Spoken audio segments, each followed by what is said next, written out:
Assalamualaikum warahmatullahi wabarakatuh. Sahabatku semua, saudaraku semua. Alhamdulillah pengalaman dari Pak Ciarun ya, dari Malaysia sangat panjang, sangat berkesan, penuh hikmah. Jadi pengalaman Pak Ciarun mengenai mendengar suara dentuman yang sangat keras atau seperti suara ledakan di dalam diri, itu sebenarnya adalah pertanda positif atau pertanda baik. Suara dentuman atau ledakan yang sangat keras tetapi kita tak tahu itu dari mana asalnya, seperti suara petasan atau suara mercun yang sangat keras sehingga kita menjadi takut, menjadi bingung, sehingga zikirnya kita hentikan. Kan banyak yang teman-teman yang mengalami hal yang sama ya, takut. Ya nggak apa-apa, pokoknya apapun sensasi dalam zikir nafas, kalau kita takut hentikan, nggak usah kita lanjutin, hentikan saja. Tetapi kita jangan kapok atau jangan kita menjadi jera. Kita harus besok-besoknya coba lagi ya. Kalau takut hentikan aja, besok coba lagi. Takut lagi, hentikan lagi, besoknya coba lagi, sehingga kita terbiasa. Takut itu karena pengalaman pertama, takut itu karena kita nggak ada ilmu, takut itu karena kita tak paham. Nanti lama-lama akan terbiasa. Jadi mengenai suara dentuman atau ledakan itu pertanda baik yang bermakna berhala-berhala di dalam diri kita hancur ya. Mungkin selama ini banyak yang kita tidak, tanpa kita sadari, ada kodam di diri kita, ada jin yang selalu mendampingi kita. Jadi hancur ya. Itulah makna dentuman itu. Setelah dentuman itu muncul, ledakan itu muncul, insya Allah kedepannya kita akan lebih gampang dalam menuju Allah. Insya Allah kedepannya kita akan lebih mudah dalam beribadah, karena tidak ada lagi penghalang, tidak ada lagi gangguan. Jadi apapun itu prasangka baik. Terus mengenai pengalaman-pengalaman, sensasi-sensasi rohani ya, diabaikan saja semuanya ya. Memang kesannya indah, kesannya menakjubkan, kesannya membuat kita heran, kesannya membuat kita ketagihan ya, macam-macam. Itu semua cobaan. Jangan sampai kita itu terlena, jangan sampai kita itu mencari-cari, aku ingin lagi ke situ. Itu bahaya. Itu menjadi cobaan bagi kita. Jadi dalam berzikir nafas, luruskan niat, aku hanya ingin dekat ya Allah, aku hanya ingin menemuimu ya Allah. Jadi apapun pemandangan yang kita lihat, abaikan.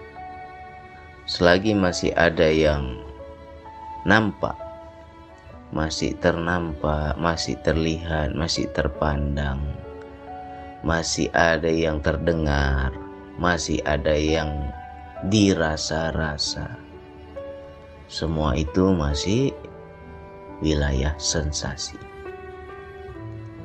Berarti kita belum mencapai yang namanya kefanaan diri. Kapan kita akan mencapai fana? Apabila semua tak ada ya. Jadi disinilah sangat banyak teman-teman tak paham. Saya dalam berzikir nafas bang, tak ada pandang apa-apa bang. Saya dalam berzikir nafas kosong aja bang. Terus dia merasa zikirnya gagal. Terus dia merasa dia tak sempurna seperti teman-teman yang lain. Inilah yang harus kita pahami. Allah itu seperti apakah Allah itu, ya?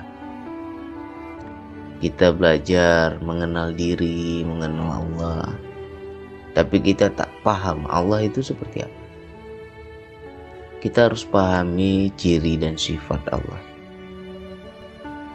Cirinya adalah laisa kamisli syai'un, tak diserupakan dengan apapun. Jadi selagi apapun yang masih ada bisa diserupakan, bisa dibahasakan, bisa diceritakan, bisa digambarkan, ya berarti bukan Allah, berarti bukan zat. Jadi itu yang benar.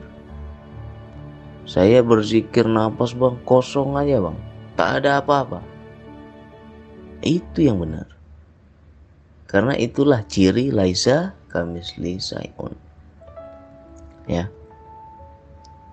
Karena yang kita hendak tuju itu yang bukan apa-apa. Kalau masih ada apa-apa berarti bukan Allah. Justru yang bukan apa-apa itulah Allah. Ya. Semoga paham lah, nanti diulang-ulang lagi nih. Diulang-ulang pelan-pelan. Dipahami pelan-pelan. Nah, saya dalam berzikir tuh bang nampak cahaya bang. Allah bukan cahaya. Kalau kita cakap cahaya itu masih diserupakan apapun. Itu belum lagi laisa kamisli syai'un. Masih bisa diserupakan. Masih bisa diterjemahkan, masih bisa dibahasakan. Apalagi kosong. Saya dalam berzikir bang kosong aja bang. Kosong itu juga masih bisa dibahasakan. Ya. Jadi yang mana Allah itu? Emang nggak bisa kita terjemahkan. Jadi kita harus pahami laisa kamisli syai'un itu benar-benar ya kalimat yang harus dalam bentuk penyaksian.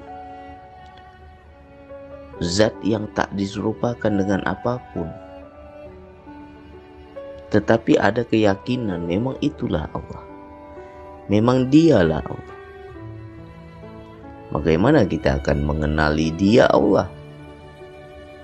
Bagaimana kita akan mengenali memang itu zatnya Allah? Sementara kita tak paham ciri-cirinya. Ya. Jadi dalam berzikir nafas tuh pahamilah ciri-cirinya apa. Laisa kamisli syai'un. Tak diserupakan dengan apapun. Nah, berarti kalau saya masih bisa mandang, itu bukan Allah. Saya ada dengar, itu bukan Allah. Saya masih rasa-rasa, ya itu bukan Allah. Jadi Allah itu yang mana? Itulah yang harus kita pelajari pelan-pelan. Amalkan terus zikir nafasnya, nanti kita akan paham. Bila kita akan bertemu, bila kita akan berhadap-hadapan. Makna berhadap-hadapan di sini ya bukan antara kita berhadapan seperti makhluk, tetapi di situ ada bentuk kesadaran memang aku ini di hadapan Allah. Ya.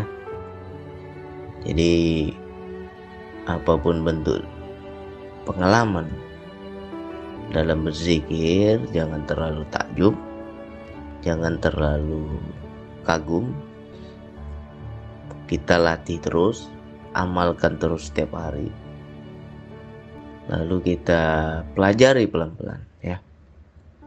Insya Allah nanti teman-teman akan paham.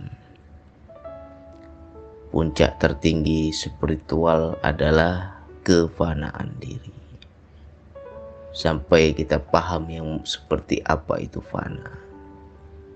Ya. Lebur. Ya, mudah-mudahan ini menjadi penyemangat untuk kawan-kawan yang lain ilmu Allah ini luas ya. Jangan sampai kita merasa puas. Aku sudah hafal DN nih, aku sudah paham zikir napas nih, aku sudah kuasai zikir napas ini. Jangan sampai. Kita selami terus, kita belajar terus ya. Tak ada habisnya lah. Mudah-mudahan ini menjadi motivasi, menjadi penyemangat ya. Sekian dari saya. Wassalamualaikum warahmatullahi wabarakatuh.